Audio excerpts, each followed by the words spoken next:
অনেকদিন হলো ওয়েল্ডিং করে না, তো সকালবেলা সাইডে আসলাম, আজকে আসা দেখি গেটের ওয়েল্ডিং করতেছে। আমি বললাম আমাকে একটু দেখি হোল্ডারটা পারি কিনা। তো অনেকদিন পরে হোল্ডারটা হাতে নিয়ে বক্সের ফ্রেমটা ওয়েল্ডিং করতেছি, দেখি কিরকম হয়। তো এই দেখার জন্য এই হোল্ডারটা নিয়ে ওয়েল্ডিং করতেছি একটু। তো এই যে এই বক্সটা ঠিক ছিল না, একটু হাত দিয়ে বাড়ি দিয়ে সোজা করে নিয়ে এটা টেকিং দিব। এখন টেকিং দেওয়ার পরে তো এই বক্সটা ফ্রেম করা কমপ্লিট হয়ে যাবে। এই যে দেখেন এখন টেকিং দিচ্ছি, টেকিংটা দেওয়া হয়ে গেলে আমরা বক্সটা ফ্রেমটা কমপ্লিট হয়ে যাবে।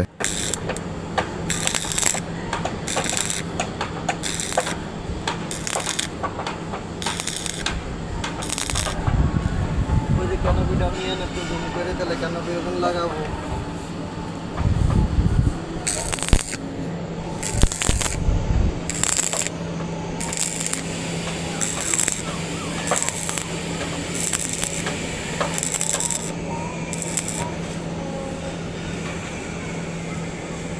তো ওয়েল্ডিং করার পরে এই যে পুরো বক্সের ফ্রেমটা আপনাদের দেখাচ্ছি, এটা একটা গেটের ফ্রেম। তো পরবর্তী ভিডিওতে রং কিভাবে করি আমরা এই জিনিসটা দেখাবো আপনাদের মাঝে। তো ভিডিওটা কেমন হয়েছে কমেন্টের মাধ্যমে অবশ্যই জানাবেন, এবং আমাদের চ্যানেলে বা পেজে যদি নতুন হয় তাহলে আমাদের চ্যানেলটি সাবস্ক্রাইব করে দেবেন এবং আমাদের পেজটি ফলো করে দেবেন। ধন্যবাদ, সবাই ভালো থাকবেন।